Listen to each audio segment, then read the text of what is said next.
Okay, तो good evening sir. तो जैसा कि आज आप देख रहे हैं, हमारे सामने है mister Nandan Singh Negi, owner of Corbett souvenir shop के, जो यहीं रामनगर में इस्टेब्लिश्ड है फ्रॉम 1996 से। तो सर, जैसा कि आप जानते ही हैं कि बिजनेस चलाना आजकल कितना बड़ा टास्क है लोगों के लिए। तो पहले तो मैं आपकी निजी ज़िंदगी के बारे में जानना चाहूँगा, जैसे कि आपकी क्वालिफ़िकेशन क्या क्या थी। क्वालिफिकेशन 1987 में मैंने बीकॉम किया रामनगर से ही, कुमाऊं यूनिवर्सिटी से। उसके बाद एमए इकोनॉमिक्स में, एमए सोशलॉजी में।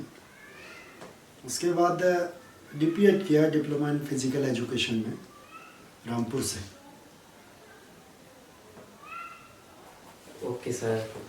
तो जैसा कि आपने इतनी सारी डिग्रियां आपने प्राप्त की हैं, तो आपको ये सब डिग्री होने के बाद भी आपका माइंड इधर बिजनेस की तरफ कैसे और क्यों गया?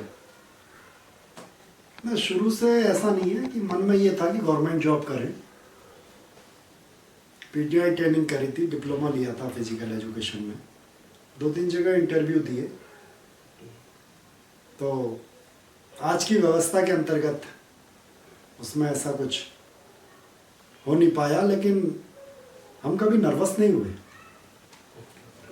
हमने कभी ये नहीं वो किया कि हमें नौकरी ही करनी है, क्योंकि हमारी अपनी हॉबीज़ थी, हमारे अपने शौक थे। तो हमने कहा कुछ ऐसा काम किया जाए जो थोड़ा लीक से हटके हो। Okay sir. तो आपको ये आइडिया कब आया बिजनेस करने का? नहीं, रामनगर में रहते थे शुरू से, तो यहाँ पे कॉर्बेट पार्क से लगता हुआ है, तो काफ़ी टूरिस्ट रात दिन आते हुए यहाँ पे रहते हैं। तो ये हुआ कि क्यों ना ऐसा कुछ किया जाए कि टूरिज़्म से रिलेटेड काम किया जाए जिसमें अच्छी अर्निंग हो, क्योंकि ऐसा कोई बैकग्राउंड था नहीं, ना फैमिली में था, नहीं कभी हमने देखा था कि उस काम को करें और अर्निंग हो जाए। अब ये था कि करें क्या, टूरिस्ट तो बहुत है, ओके। उसके जेब में पैसा भी रहता है, हाँ। लेकिन वो खर्च कहाँ करें। तो ये हुआ कि सब खरीदना चाहते हैं कुछ ना कुछ, कुछ ऐसा बनाया जाए जो लोग खरीदें। तो उसके लिए हमने सबसे ज़्यादा फोकस किया टी शर्ट और कैप को। ओके। उस पर डिज़ाइन जो किए, क्योंकि हमारा पेंटिंग भी शौक रहा मेरा, अच्छा। तो डिज़ाइन जो बनाते थे हम अपने हाथ से बनाते थे स्टार्टिंग में। उसके बाद कोई भी काम हो, उसको करने के लिए क्या है, आपको बिल्कुल, अगर स्टार्टिंग से आप नहीं करेंगे, सीधे आप एक बड़े स्तर पे करेंगे, तो आप कभी सक्सेस नहीं होंगे। यस, ये तो है। तो सर, आपके रोल मॉडल कौन रहे हैं इस बिजनेस के पीछे? नहीं, आज तक जितना कुछ किया, जो पिताजी कहते थे कि कभी भी गलत काम मत करना, दूसरा कोई भी काम करो उसमें शर्म मत करना। Okay sir. सर, जब आपने बिजनेस स्टार्ट किया तो उस टाइम पे पहले के जैसे बिजनेस में पैसों की बहुत कमी होती थी स्टार्ट करने में, अगर फैमिली बैकग्राउंड अच्छा नहीं होता था तब।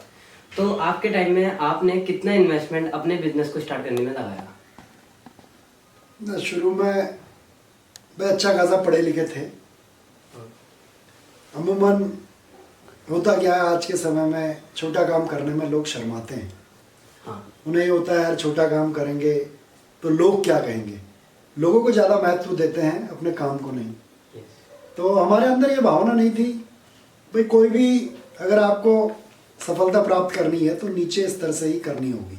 उसके लिए पिताजी से कहा कि पापा काम करना है।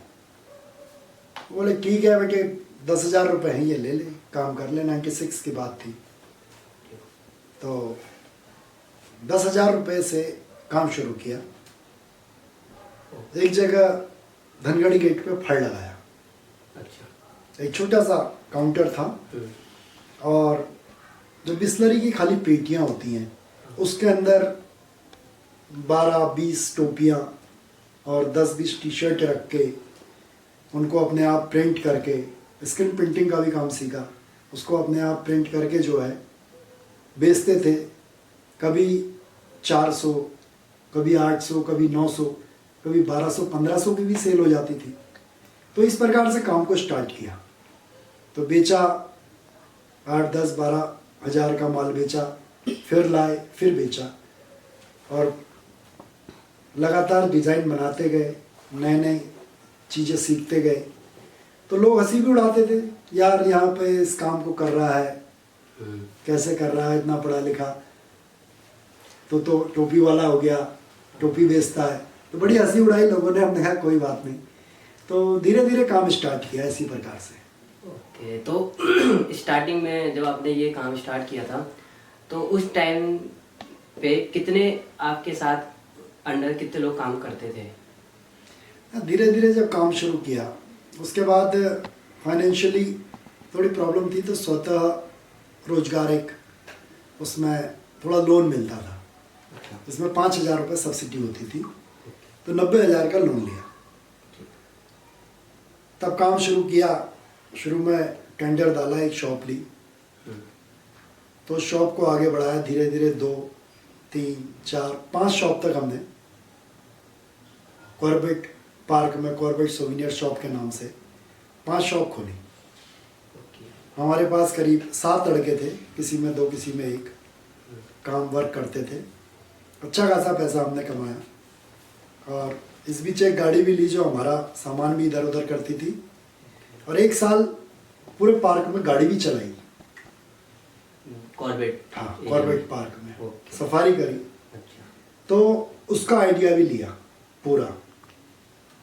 और आप यकीन नहीं करोगे कि कभी भी कोई भी बिजनेस हो, अगर आपका हाथ साफ है, सबसे पहले होता है आपकी गुडविल तब मार्केट में होती है जब आपके ऊपर दूसरे का विश्वास होगा कि आपको किसी का देना है, तो आप एक टाइम पीरियड के अंदर जब कहते हैं उस बीच आपको दे देना है।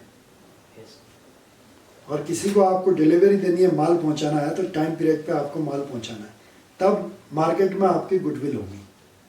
अगर आपकी गुडविल नहीं है तो एक ग्राहक दोबारा आपके पास नहीं आएगा। तो इस प्रकार से हमने कभी लाइफ में ये नहीं चाहा कि हम बहुत ही बड़ा काम करें। एक थिंकिंग थी कि इतना कमाओ कि अपनी लाइफ को अच्छा जी सके। तो सर, जैसे बिजनेस में प्रॉब्लम्स तो बहुत होती हैं। उस टाइम पे आपने बिजनेस स्टार्ट किया, तो उस टाइम में आपके कॉम्पिटिटर्स भी रहे होंगे जो आप फेस कर रहे होंगे। जैसे अगर आपने जो शॉप खोली है टोपी और टी शर्ट की, वैसे ही औरों ने भी वहाँ पे शायद खोली होगी उस टाइम पे। तो आप कैसे अपने कस्टमर के साथ डील करते थे जिससे कि कस्टमर आपसे वो सामान लेके जाए, दूसरे शॉप से नहीं? तो उसमें आपकी यूएसपी क्या थी, यूनिक सेलिंग प्राइस आपकी क्या थी? काम का तो कभी भी यह है कि आप कभी भी ये ना सोचें कि 4 दिन, 6 महीने, 1 साल, 2 साल मैं काम करके बहुत ही बड़ा लखपति बन जाऊं, करोड़पति बन जाऊं, या आप 1,000 रुपये का माल ये ना चाहें कि मैं इसे 2,000 का बेच दूं। आपको एक प्रॉफिट ऑफ मार्जिन जो है इतना रखना होगा कि दूसरे को भी लगे भाई इसकी कॉस्ट जो है रियल है, ये इतने में ठीक है।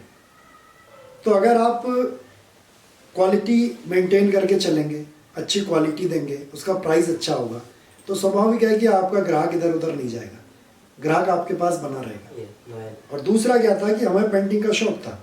जितना हम काम करते हैं वो हमारी क्या हॉबीज से जुड़ा हुआ है। तो उसमें हम नए नए मार्केट में क्या है डिज़ाइन देते रहते हैं। तो ग्राहक आता है, वो कहता है इस बार नया डिज़ाइन क्या है, तो उसमें नया डिज़ाइन मिलता है तो वो खुश रहता है। तो मार्केट में गुडविल अच्छी होती है। तो जब कभी भी किसी को अगर सामान चाहिए हो कहीं भी, तो हम दूसरे के पास नहीं जाते हैं कि हमसे ले लो, दूसरा हमें ढूंढते हुए आता है कि यार ये माल कहाँ मिलेगा, कहाँ मिलेगा, ये कहाँ रहते हैं, कहाँ रहते हैं। तो मार्केट में इस टाइप से अपनी इमेज क्रिएट करने पड़ती है।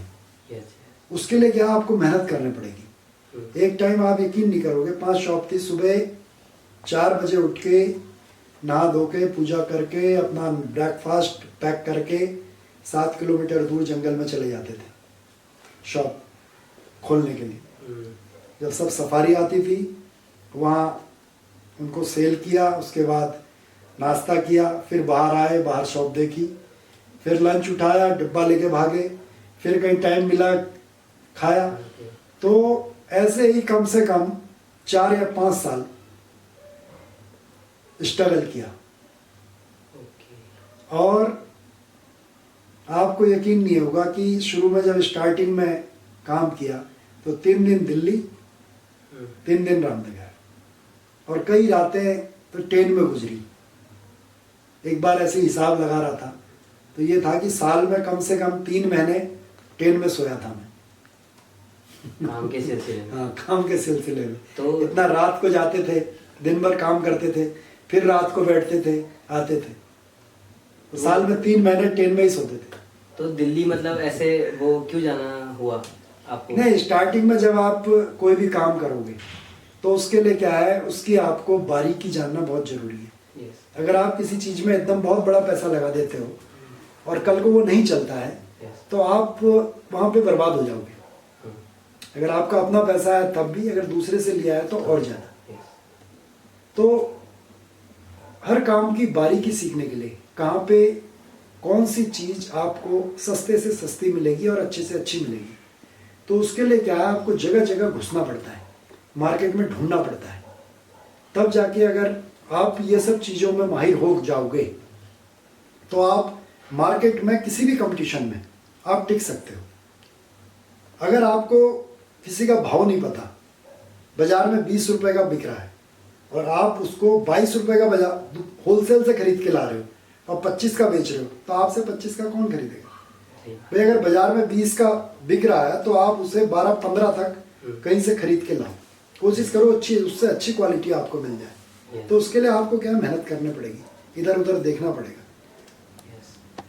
तो ये सब चीज़ों के लिए क्या है कि आप कोई भी काम हो, अगर नीचे स्तर से करते हैं और उसको धीरे धीरे सीखते हैं और आगे बढ़ते हैं तो आप कभी भी मार्केट में अपने काम में फेल नहीं हो सकते। ये आप लिख कर रख लो। और आप अगर कोई बहुत बड़ा काम अगर स्टार्ट करते हो बिगर अनुभव के, तो वहाँ पे आपके फेल होने के चांस ज़्यादा होंगे, क्योंकि आपको अनुभव नहीं होगा और आपका वो पैसा जितना है बर्बाद हो जाएगा। तो सर इतना कुछ करने पे आपको तो स्ट्रेस बहुत हो जाता होगा उस टाइम पे, बहुत ज़्यादा स्ट्रेस होता होगा, तो उन सब से आप कैसे निकलते थे? कैसे मतलब प्रेशर हैंडल कैसे करते थे आप? स्ट्रेस क्या ऐसा होता है ना, कभी भी गौर करना, जो टेंशन होती है, टेंशन तब होती है जब आप या तो मार्केट में ज़्यादा उधार दे दो, आपका उधार ना आए, या मार्केट में आपकी देनदारियां बहुत हैं, आपको मार्केट में बहुत लोगों का पैसा देना है और आपके पास पैसा नहीं आना है।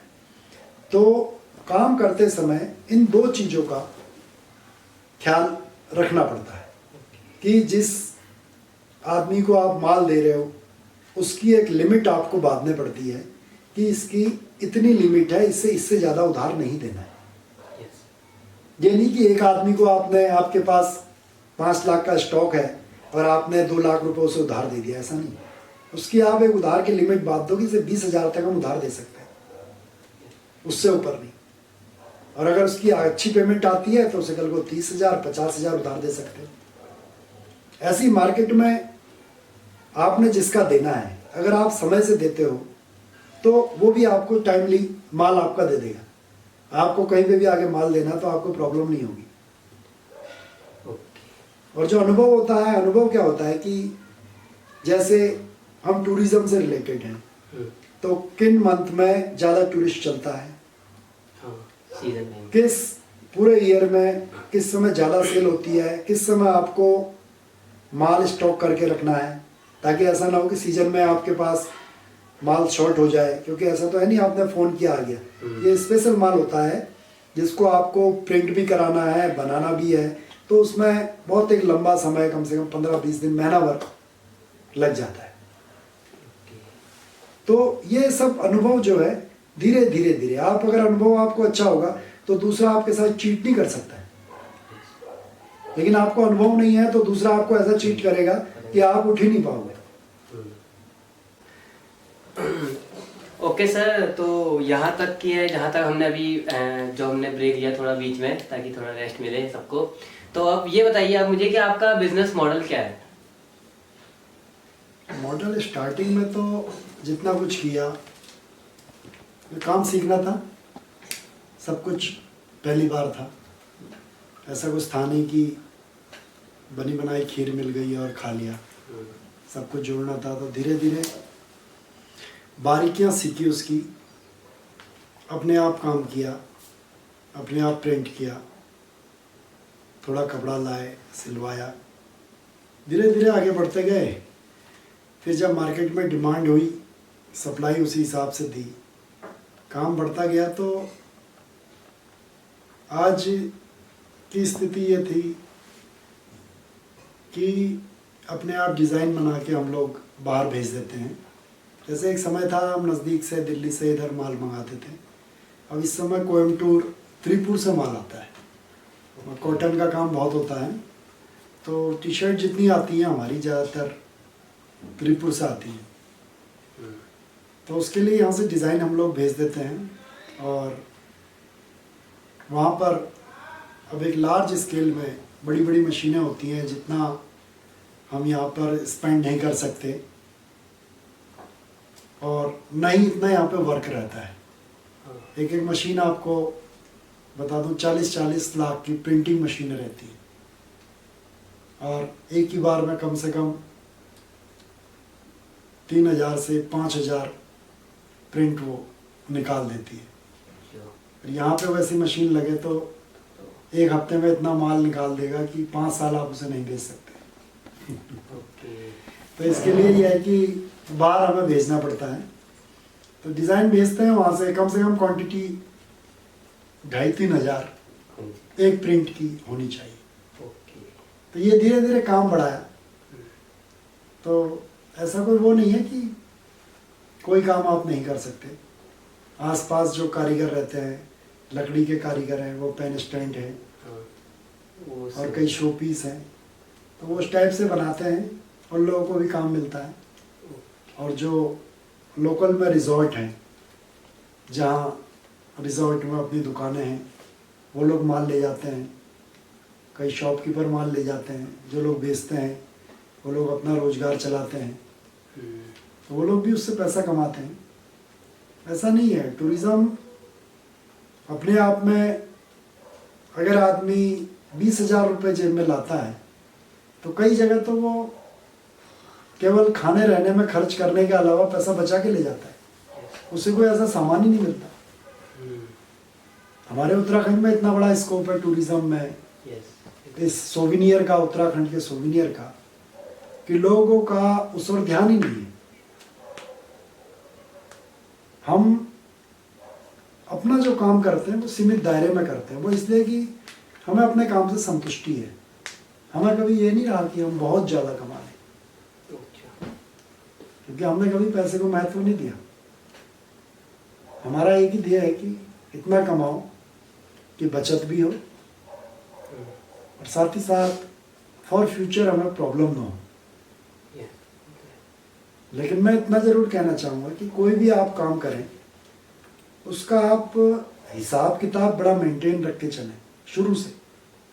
अगर आप रजिस्ट्रेशन करा रहे हैं, पहले सेल टैक्स में होता था जीएसटी, तो अब आया है, तो जितना आपका टैक्स बनता है पक्के बिल काटिए, आप उस पर टैक्स दें, उतनी आपकी सेल्स शो होगी, जितनी आपकी सेल शो होगी उतना आपका परसेंटेज ऑफ इनकम आपकी बनेगी, तो उस पर आप इनकम टैक्स भी दें।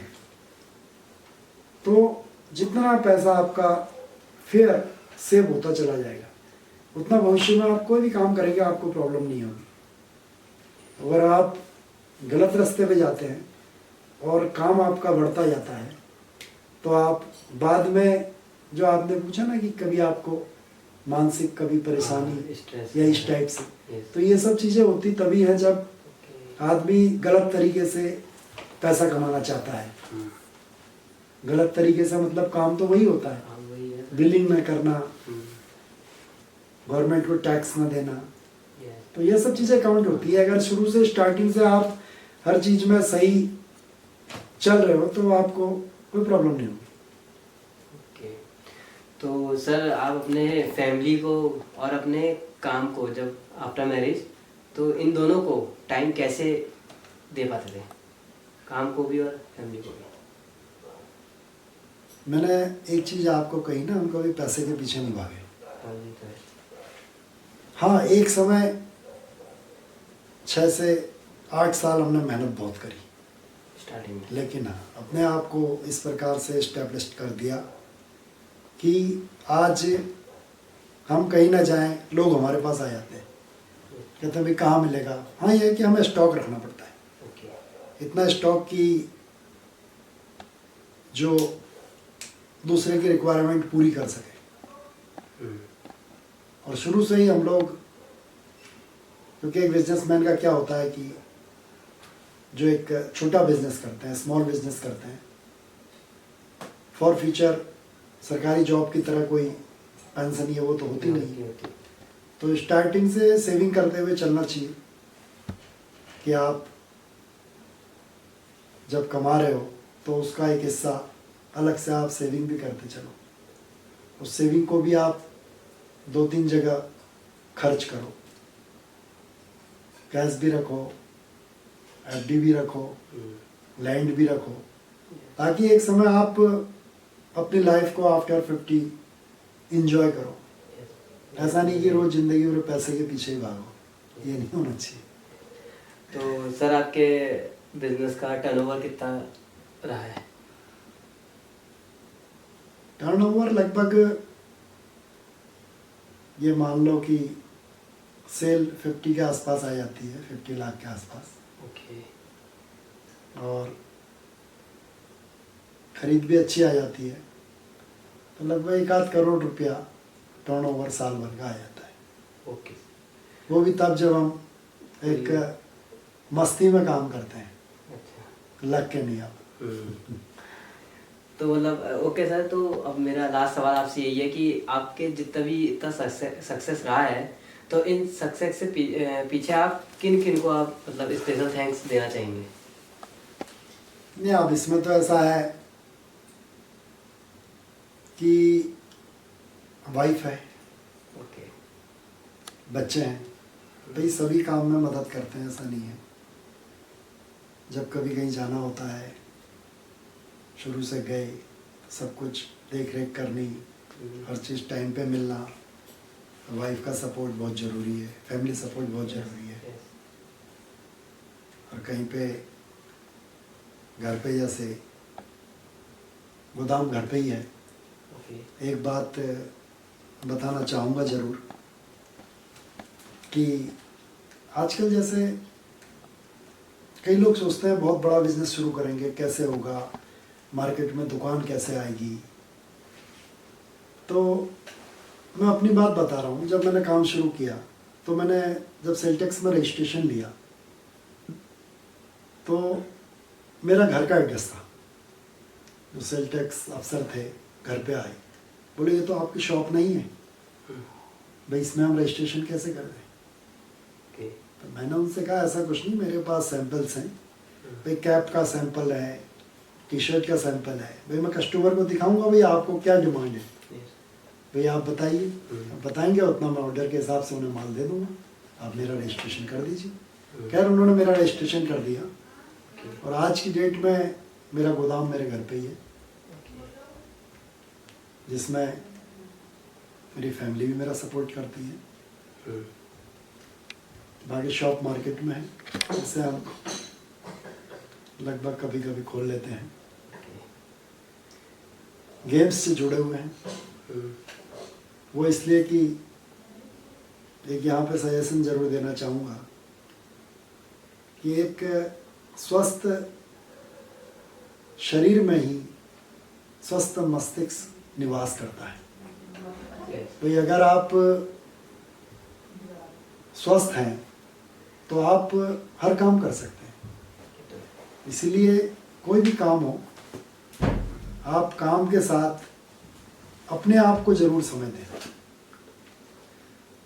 Okay sir. ताकि आप फिट रह सको, स्वस्थ रह सको। Okay, thank you sir.